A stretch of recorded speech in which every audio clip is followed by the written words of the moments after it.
Bismillah ar-Rahman ar-Rahim, salatu wa salam ala Rasulillah, amma ba'd.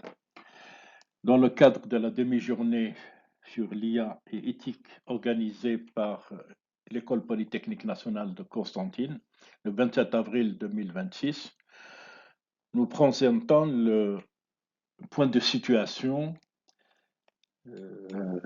sur l'IA et l'éthique en 2026, présenté par le professeur Haj Khouladi Mohamed Khaireddin, membre honoraire du laboratoire Tamiz MISC, Université Constantine II, retraité de l'Université Shahid Hamad Al Wad. Dans cette septième vidéo, donc, on va présenter la septième partie du plan global, qui constitue la partie 7, où l'on traite les progrès de l'IA. Donc, cette septième vidéo qui traite la partie 7, les progrès de l'IA, toujours. Le plan de cette septième partie concernera donc une introduction, les différentes couches concentriques de l'IA et de ses applications, la machine learning et deep learning, les approches de réseaux de neuronaux artificiels, l'approche symbolique et l'approche par réseau de neurones artificiels, l'identification automatique d'objets sur une image, le modèle LIVM, la démocratisation des appareils d'IRM, les progrès scientifiques boostés par l'IA, la réglementation de l'IA aux États-Unis, les expériences algériennes sur le terrain, la mission Pathfinder en 1997, l'apprentissage des langues, les agents d'IA, l'apprentissage des langues, les trois tendances majeures en 2026. Ainsi donc, on va voir le premier point, l'introduction, des différentes couches concentriques de l'IA et ses applications. Ce diagramme que l'on voit ici présente différentes couches imbriquées de l'IA. La plus excentrique, qu'on voit ici, et l'IA générative, la plus concentrique, en passant par l'apprentissage automatique, le réseau de neurones et l'apprentissage profond. Pour chaque couche, on indique les applications utilisées dont l'importance croît avec le développement de l'IA et notamment celle de l'IA générative, GenAI, qui a récemment connu un essor considérable en termes de développement et de financement. Alors, pour le deuxième point, machine learning et deep learning, apprentissage automatique et l'apprentissage profond, le programme IA compte au moins trois conditions conjointement nécessaires. Un changement de paradigme technoscientifique ou l'apprentissage machine, qu'on appelle aussi l'apprentissage automatique ou en anglais machine learning, est devenu l'approche dominante associée à l'apprentissage profond, dit aussi en anglais deep learning. L'augmentation continue de la puissance de calcul des ordinateurs en vertu de la loi de Moore et la disponibilité des données numériques en grande quantité, les données massives dans des big data. On voit bien ici sur le schéma la différence entre l'apprentissage automatique, le machine learning, et l'apprentissage profond, le deep learning. L'extraction des sens au niveau de l'apprentissage automatique, donc, il se fait manuel.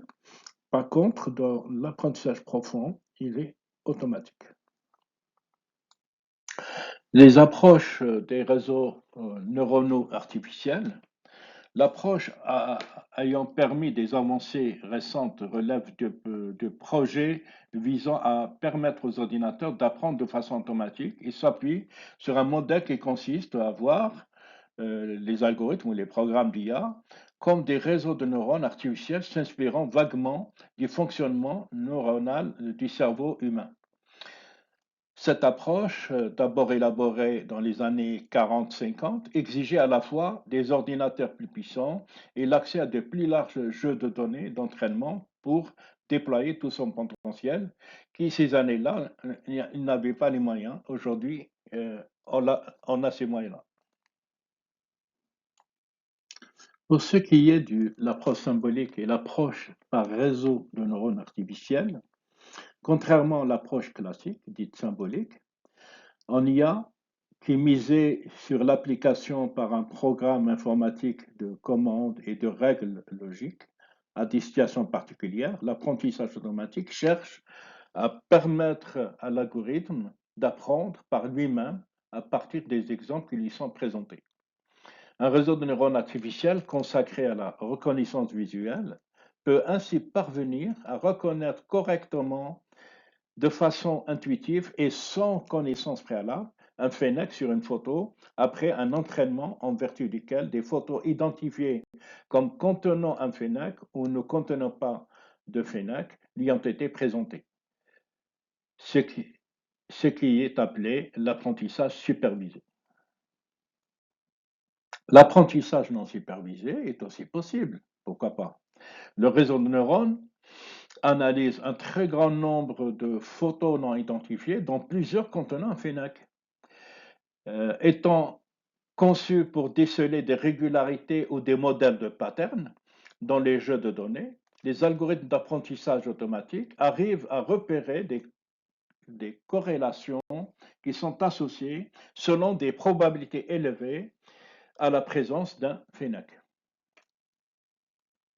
Pour ce qui est de l'identification automatique d'objets sur une image, sur une photo ou une image, au final, ces algorithmes arrivent à identifier correctement le fennec sur des images sans avoir la moindre compréhension de ce qui est un fennec. L'apprentissage automatique des machines s'appuie sur une approche entièrement corrélationniste et probabiliste. Les nouveaux systèmes d'IA permettent bien davantage que les méthodes d'analyse classiques conventionnelles, analyse variance-covariance et les analyses de données, d'établir des corrélations dans de grands jeux de données et d'émettre un jugement probabiliste. Si cette approche a permis des progrès énormes, le type même de rationalité qu'elle déploie fait dire à certains que l'apprentissage automatique ne relève pas de l'intelligence en fait, sachant que les réseaux de neurones artificiels sont pour l'instant incapables de reconnaître une relation de causalité entre deux variables.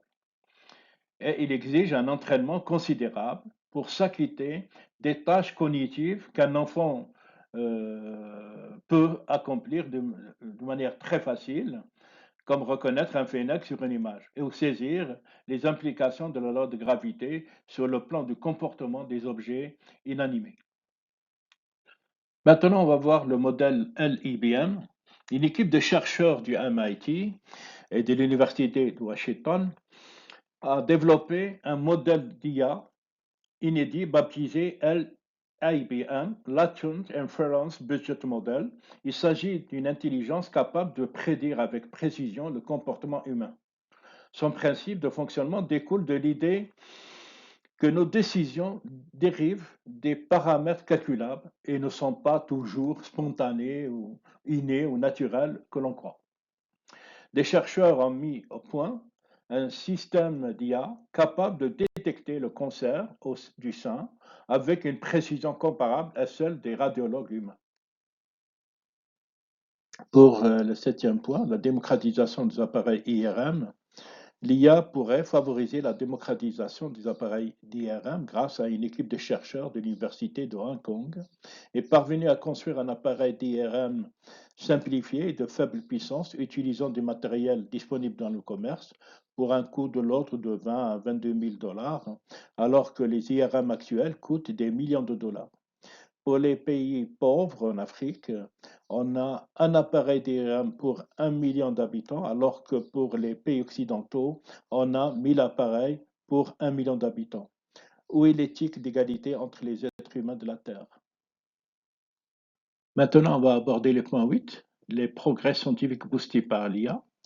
Déjà en 2022, les modèles d'IA ont été utilisés pour faciliter les simulations sur la fusion de l'hydrogène, améliorer l'efficacité de la gestion énergétique et pour générer de nouveaux anticorps, etc.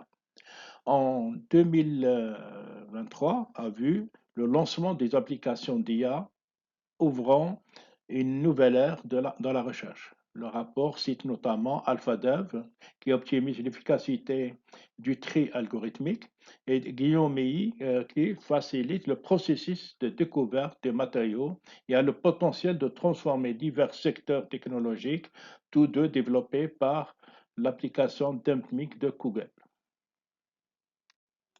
Pour ce qui est du neuvième point de la vidéo 7, la réglementation de l'IA aux USA. L'IA de plus en plus réglementée aux États-Unis. L'Institut d'IA centré sur l'humain de l'Université de Stanford, HEA, situé en Californie, s'est intéressé à l'encadrement de l'IA aux États-Unis. Elle montre que le nombre de réglementations liées à l'IA aux États-Unis a considérablement augmenté au cours de ces 5 dernières années, passant de 1 en 2016 à 25 en 2023. Rien que l'année dernière, 2025, le nombre total de réglementations liées à l'IA a augmenté de 56,3%. Toujours pour les expériences agile sur le terrain, d'autres avancées ont été réalisées dans le domaine de la chirurgie assistée par ordinateur et du développement de médicaments. Ainsi, l'IA semble avoir le potentiel de révolutionner le domaine de la santé et d'améliorer la vie des millions de personnes. Récemment, notre pays envisage la production d'électricité d'origine nucléaire, électronucléaire, dans le cadre de la transition énergétique via l'IA, et même l'exploitation du lithium par des technologies d'IA. Le lithium est devenu un enjeu stratégique majeur pour les batteries de véhicules électriques. Notre pays s'est lancé depuis 5 ans environ dans la numérisation tous azimuts de tous les secteurs, comme la numération et l'intégration de l'IA dans les rouages de la justice en Algérie, tout en préservant les garde-fous essentiels, la protection des données privées. L'objectif du pays est de hisser la contribution de l'IA à 8% du PIB d'ici 2027, avec un fonds d'investissement de l'ordre de 611 millions de dollars. Tous ces progrès sont certes très importants pour l'humanité, mais ils vont poser à un moment ou un autre des soucis d'éthique et de déontologie. Notre pays a franchi une nouvelle étape dans sa stratégie de modernisation avec le lancement d'un programme national de formation en IA destiné à préparer des nouvelles générations de compétences humaines capables, dans un futur proche, de répondre aux exigences du marché numérique et aux mutations technologiques mondiales. Elle permet aux bénéficiaires d'accéder à des formations de haut niveau fondées sur des travaux appliqués, l'utilisation des technologies émergentes et des modèles de l'IA les plus récents. Notre pays ambitionne de former un demi-million de spécialistes des nouvelles technologies de l'information et des communications, (TIC), d'ici 2030 et prévoit que le marché algérien de l'IA passera de 500 millions de dollars en 2025 à 1,7 milliard de dollars d'ici 2030.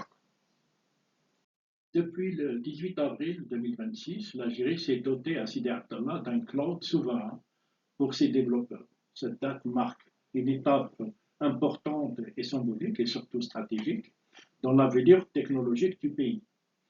L'accélérateur public algérien Aventure a annoncé le lancement de Aventure Cloud Z, qui est une plateforme cloud dédiée au développement national des logiciels hébergés sur le territoire national et intégrés à l'IA. L'initiative est née d'un partenariat entre Algeria Venture de l'opérateur de téléphonie mobile Jazzy, fournisseur de l'infrastructure d'hébergement via Jazzy Cloud, et la start-up technologique Tobyte. Donc, Aventure Cloud Z est une plateforme de développement d'IA full stack accessible via AC.dz et hébergée sur la marketplace de Jazzy Cloud. Elle est conçue pour lever les barrières techniques et elle permet aux startups et aux développeurs de passer rapidement de l'idée d'un produit au produit final avec plus de commodité, de facilité et d'agilité. Le lancement du premier cluster algérien dédié à l'IA marque l'affirmation d'une volonté politique de structurer un écosystème jusque-là fragmenté. Elle vise une logique claire de faire converger tous les efforts nationaux, des universités, des start-up, des centres de recherche, des acteurs publics, qui sont appelés à travailler dans une dynamique collaborative pour produire des solutions concrètes et adaptées aux besoins du pays. Les applications de l'IA en Algérie concernent le développement des secteurs de l'agriculture, la santé et de l'énergie, ainsi que le soutien aux exportations hors du secteur des hydrocarbures. Notre pays ambitionne de devenir un centre régional, une sorte de hub de l'IA dans les années à venir. Notre pays favorise des partenariats avec les États-Unis dans le domaine de l'IA, de la recherche scientifique, ainsi que le développement de la coopération numérique avec la Chine, la Corée du Sud et l'Italie, en vue de construire une indépendance technologique à long terme. Pour cette onzième partie, on va voir la mission Pathfinder en 1997. Cette sonde martienne qui est arrivée sur Mars le 4 juillet 1997. Le robot mobile Sojourner, chargé des différentes tâches de photos, de relevés météo, de prélèvements. Voici les caractéristiques de la sonde. Donc, dès son arrivée, elle a eu un bug qui a duré près d'une année dans la gestion des ressources critiques. Cette perte de données importante, que faire?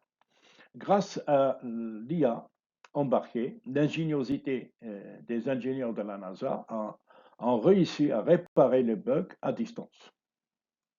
Maintenant, on va parler un petit peu, sur le 11e point, l'apprentissage des langues.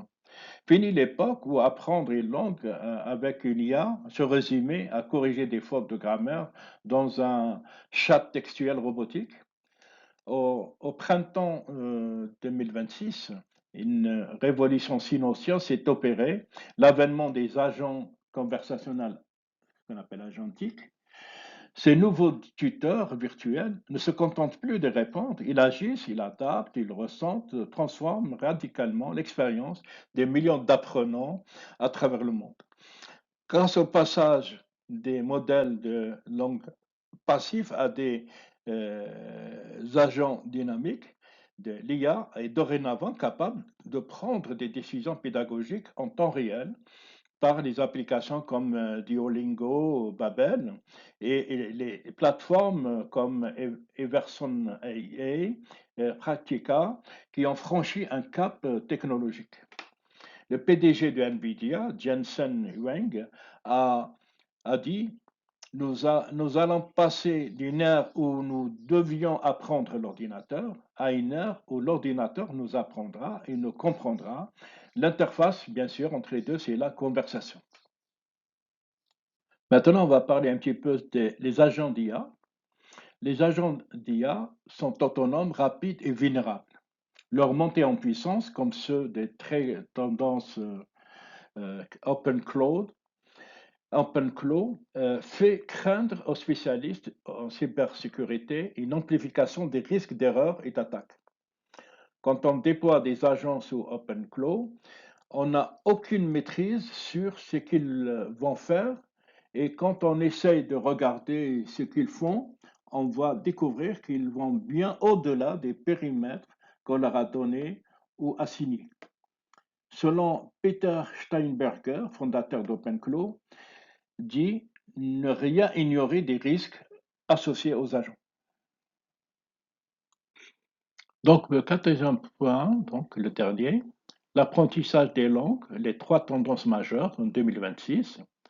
D'abord, nous avons le métier agent collaboratif, l'apprentissage social et assisté, et l'accessibilité et coût.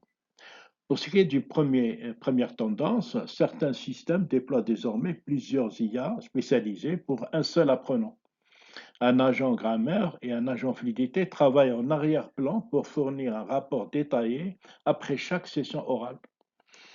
Pour ce qui est de l'apprentissage social assisté, de nouvelles fonctionnalités permettent de coupler deux apprenants humains de même niveau avec une IA jouant le rôle de médiateur et de traducteur instantané en cas de blocage. Pour ce qui est de troisième tendance, accessibilité et coût, alors qu'un tuteur privé coûte cher, ces agents premium sont accessibles pour pas grand-chose, démocratisons l'accès à une formation linguistique de haut niveau. L'IA n'est plus seulement un outil de traduction, elle est devenue le compagnon de voyage indispensable pour quiconque qui souhaite briser la barrière des langues à l'étranger. Merci pour votre attention. Fin de la partie 7, les progrès de l'IA. À la partie 8, on abordera l'IA forte et la menace existentielle, un point de vue déflationniste, ainsi que le lobbying des entreprises technologiques.